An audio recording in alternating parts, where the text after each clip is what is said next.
The crystal wine glasses clinked against the mahogany dining table as my Uncle George raised his Bordeaux in a mocking toast. To Alexandra, he smirked. Still a nobody after 15 years.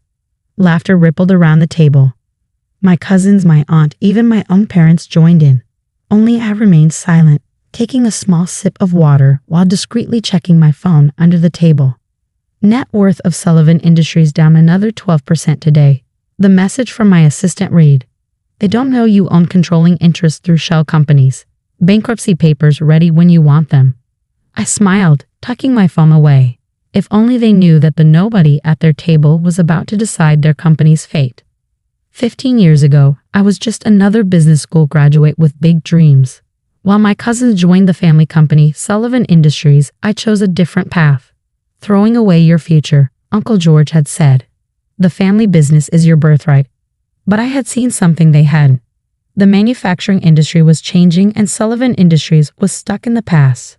They refused to innovate, relying on outdated methods and family connections.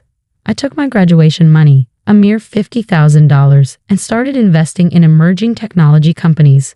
My first big break came when I spotted a small automation firm with revolutionary patents. I invested everything I had, then convinced other investors to join me. Within 2 years, that company's value had increased tenfold.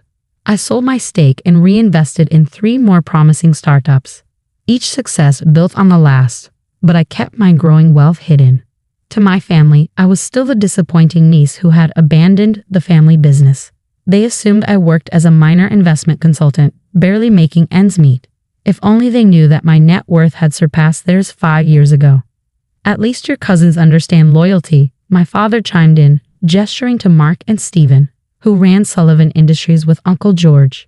"They're carrying on the family legacy." I glanced at my cousins, noting their expensive watches and designer suits, status symbols they could barely afford now that Sullivan Industries was hemorrhaging money. "How's business?" I asked innocently, knowing exactly how bad things were. My analytics team had been tracking their decline for months. "Excellent," Uncle George boasted, but I caught the slight tension in his voice. "We just landed a major contract."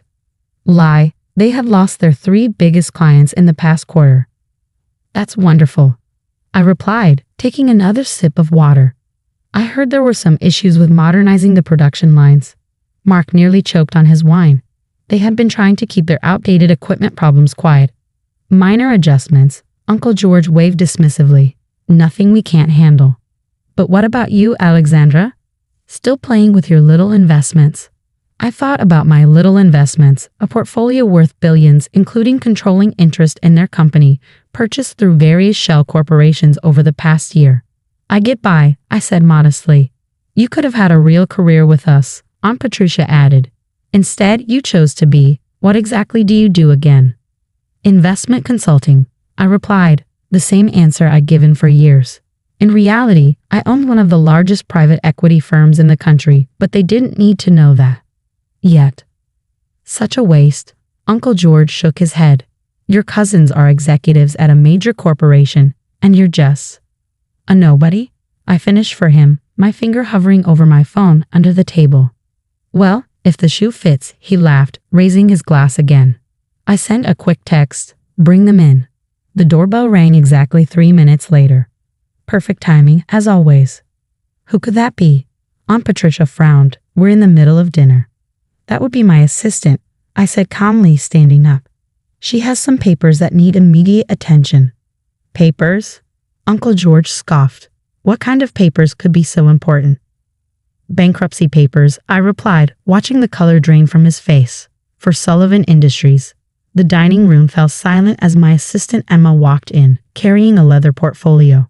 She looked impeccable in her Armani suit, worth more than my cousin's watches combined.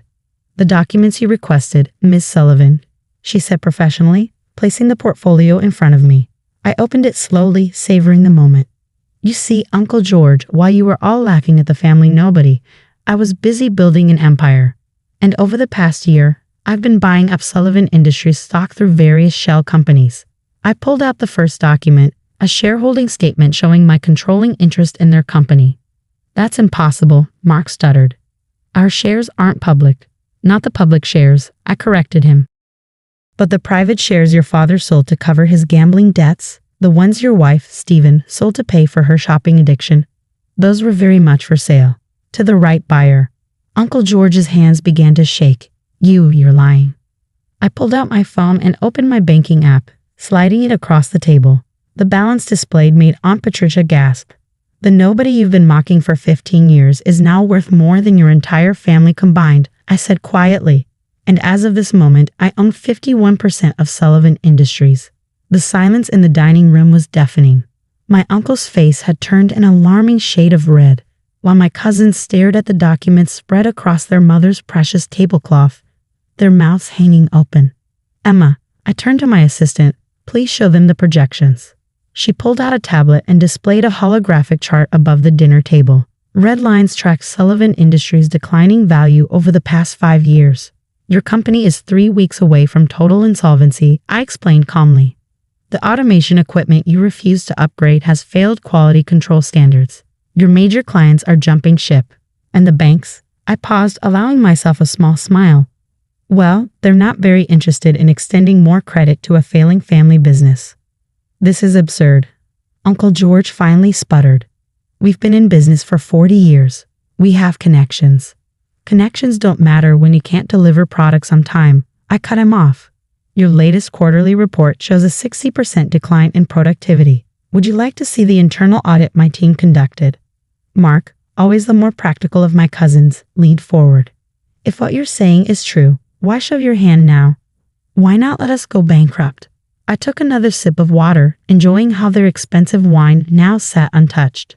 Because despite everything, this company was built by my grandfather. And unlike some people at this table, I actually care about his legacy. What do you want? Uncle George demanded. Full control, I replied simply. You all step down, effective immediately. I'll inject the capital needed to modernize operations and save the jobs of 300 employees who don't deserve to suffer for your mismanagement. My father, who had been unusually quiet, finally spoke. You planned this all along, didn't you? No, Dad. You all did this to yourselves. I just happened to be smart enough to see the opportunity. I turned back to Uncle George. You have until midnight to decide. Either sign over complete control or I'll let Sullivan Industries go bankrupt and buy the assets in liquidation anyway. You wouldn't. Aunt Patricia gasped. We're family. Family? I laughed coldly. Was I family when you mocked my career choices? When you called me a nobody? When you excluded me from every business discussion because I was just a little investment consultant? Emma handed me another document. This shows the personal guarantees you all signed for company loans. If Sullivan Industries goes bankrupt, you lose everything. Your houses, your cars, even that vacation home in Aspen you're so proud of, Uncle George. My cousins exchanged panicked looks. They knew I was right. You have 3 hours, I continued, standing up. My lawyers are waiting at my office. Emma will drive you there when you're ready to sign. And if we refuse? Stephen asked weakly. I pulled out my phone and showed them a pre-written press release. Sullivan Industries declares bankruptcy, family mismanagement cited as cause. Your choice, I shrugged. But decide quickly. That Aspen property would make a lovely corporate retreat. As I walked toward the door, my mother called out, Alexandra, wait. All these years you let us think that I was a failure. I turned back. You all needed to believe that. It made you sloppy, careless. It made you sell shares to cover up your mistakes because who would notice? Who would care? Certainly not the family nobody. The security system beeped and my real car pulled up. Not the modest sedan they thought I drove, but a Rolls-Royce with the chauffeur. One last thing. I paused at the doorway. Next time you want to mock someone at a family dinner, remember this moment. Remember how the nobody bought your company while you were too busy laughing at her to notice. 2 hours later, Emma texted me photos of the signed documents. Sullivan Industries was mine. Uncle George, Mark, and Stephen had resigned from all positions. Their 40 years of arrogance and mismanagement ended with signatures scrawled by shaking hands. The next morning, I walked into Sullivan Industries as its new CEO. The employees gathered in the main hall, nervous about the change in management. Many of them had worked there since my grandfather's time. Things are going to change, I announced. But for the better. We're investing in new technology, better working conditions, and proper training. The Sullivan name will stand for innovation and excellence again. One elderly worker, who remembered me visiting the factory as a child, smiled. "Your grandfather would be proud," he said quietly. I thought about the family dinner the night before, about all the years of condescension and mockery. No more family drama, I assured everyone. From now on, this company will be run on merit, not birthright. Later that day, I had my grandfather's old office cleared out and modernized. But I kept one thing, a small photo of him standing in front of the factory on opening day. He had built something remarkable, only to watch his son and grandsons nearly destroy it through pride and incompetence. The company newsletter went out that afternoon. Alexandra Sullivan takes control. New era begins.